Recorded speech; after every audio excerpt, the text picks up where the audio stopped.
राजधानी दिल्ली में चुनाव के लिए वोटिंग प्रक्रिया शुरू हो चुकी है।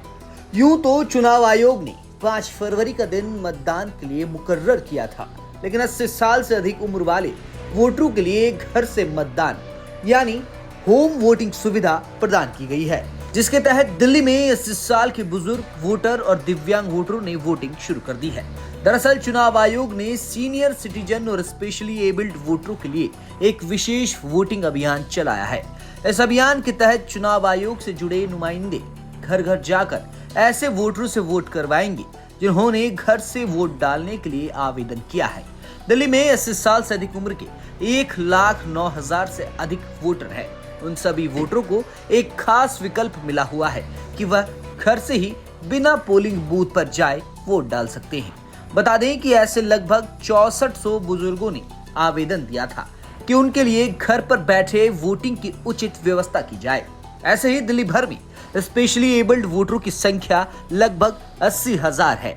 उनमें से तकरीबन 1,000 वोटरों ने ये इच्छा जाहिर की कि चुनाव आयोग के अधिकारी उनसे घर बैठे वोट करवाएं।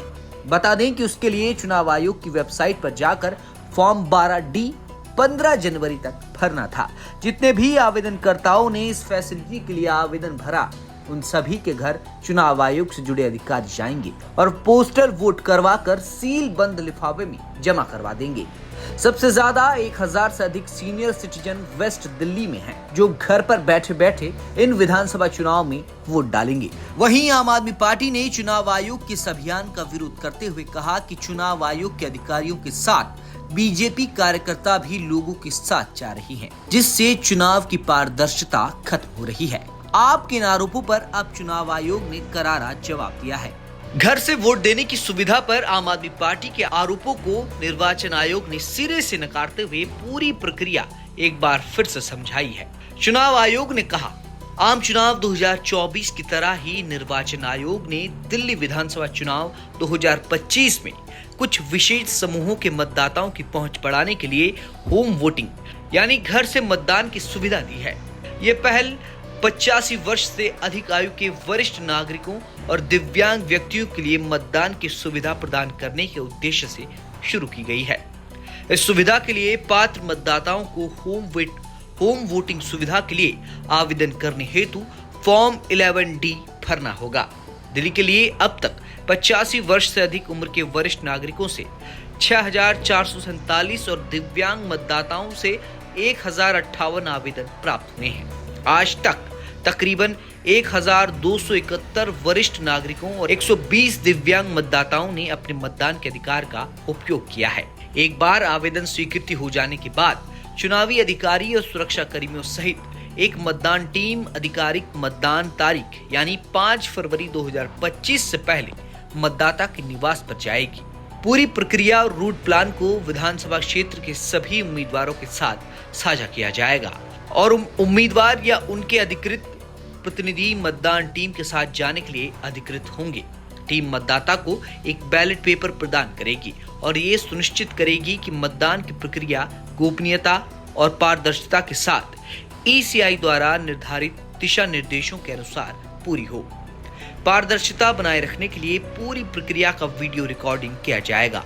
स्पष्ट करने के लिए जो मतदाता इस होम वोटिंग का विकल्प चुनते हैं, वो चुनाव के दिन मतदान केंद्र पर मतदान करने के अधिकृत नहीं होंगे। यह होम वोटिंग विकल्प पूरी तरह से स्वैच्छिक है। आखिरी में यह उल्लेख करना भी जरूरी है कि यह पहल समावेशी मतदान की दिशा में एक महत्वपूर्ण कदम है, जो ये सुनिश्चित करती है कि वरिष्ठ नागरिक और दिव्यांग व्यक्ति आसानी से चुनावी प्रक्रिया में भाग ले सके। सभी राष्ट्रीय स्थानीय समाचार पत्रों ने होम वोटिंग सुविधा को व्यापक रूप से कवर किया है। हम फिर से ये दोहराते हैं कि स्वतंत्र और निष्पक्ष चुनाव कराने के लिए ECI के सभी दिशा निर्देशों का पालन किया जाएगा। इसके अलावा अगर किसी मतदाताओं को कोई समस्या हो तो वह अपने RO या DEO कार्यालय में जा सकता है या हमारे केंद्रीय हेल्पलाइन नंबर 1950 पर संपर्क कर सकता है।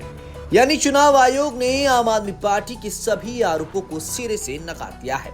लोकसभा चुनाव में भी इस प्रक्रिया के तहत बुजुर्ग और दिव्यांगजनों ने वोटिंग की थी। चुनाव आयोग ने इस प्रक्रिया को इस लिहाज से स्वस्थ बताया है कि वरिष्ठ नागरिक और दिव्यांग व्यक्ति आसानी से चुनावी प्रक्रिया में भाग ले सकते हैं। इस अभियान का आपने भले ही विरोध किया हो, लेकिन चुनाव आयोग ने इसका जवाब दिया है। आम लोग 5 जनवरी को अपने मत का प्रयोग करके दिल्ली चुनाव में अपनी भूमिका निभाएंगे। 8 जनवरी को परिणाम किसके पक्ष में आते हैं, ये देखना होगा। ब्यूरो रिपोर्ट, दिल्ली तक।